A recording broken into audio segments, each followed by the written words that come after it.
दिल्लीमध्ये विद्यार्थ्यांवर झालेल्या कथित हल्ल्याच्या निषेधार्थ बुलढाण्यात शेकडो विद्यार्थी, पालक आणि नागरिक रस्त्यावर उतरले। हुतात्मा स्मारकापासून सुरू झालेला शांती मार्च शहरातील प्रमुख मार्गाने जिल्हाधिकारी कार्यालयावर धडकला। यावेळी जिल्हाधिकाऱ्यांमार्फत महामहिम राष्ट्रपतींना निवेदन पाठवण्यात आले।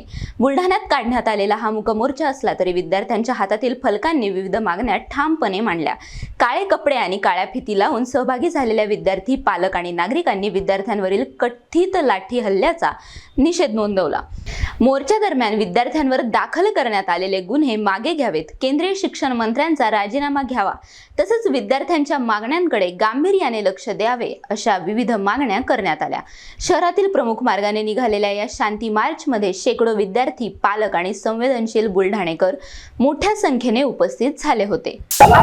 आज बुलढाणा येथे सर्व विद्यार्थ्यांनी जमवून दिल्लीत जो प्रोटेस्ट चाललेला आहे त्याच्यासाठी आज बुलढाण्यात सुद्धा मोर्चा काढलेला आहे आणि त्या मोर्चामध्ये आम्ही सुद्धा पीसफुली प्रोटेस्ट केलेला आहे। आम्ही सुद्धा काही दंगा फसाद वगैरे केलेले नाही, पण जे दिल्लीत होतंय, जे मुलींवरती मुलांवरती लाठीचार्ज होतोय, दगडफेक होते पोलिसांकडून, ती एकदम म्हणजे खूप चुकीची गोष्ट आहे की त्या मुलींचे कपडे फाडले जात आहेत, की त्यांचे व्हिडिओ व्हायरल होत आहेत, तरी सुद्धा सरकार म्हणते की मुलंच अँटी नॅशनल्स आहे, की मुलंच आतंकवादी आहे। याच्यात आले ते स्वतःहून आम्हाला मारताय, पण व्हिडिओ मध्ये सरळ सरळ दिसतंय की तुम्ही मुलांना मारताय, किती क्रूरतेने मारताय, की त्यांचे डोके फुटताय, कोणाचा हातपाय मोडतोय।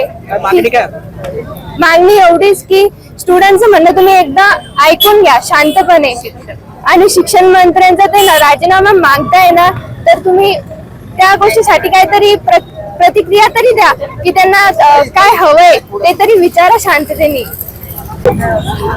आज आपण इथे कशासाठी जमलो आहे हे सर्वांना माहित आहे।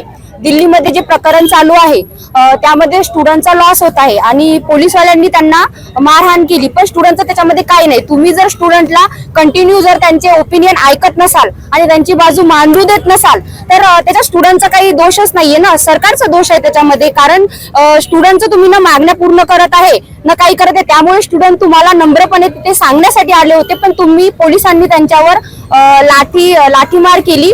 त्याचबरोबर त्या लाठीमार मध्ये खेळ होते आणि मुली त्यामध्ये मुली पण होत्या, वुमन्स होत्या, पण मुलींना कसं मारावं हे पण तुम्हाला कळालं नाही। मुलींचे कपडे फाडण्यात आले, त्याचबरोबर त्या लाठीमारमुळे मुलींवर वेगवेगळ्या प्रकारचे अत्याचार करण्यात आले।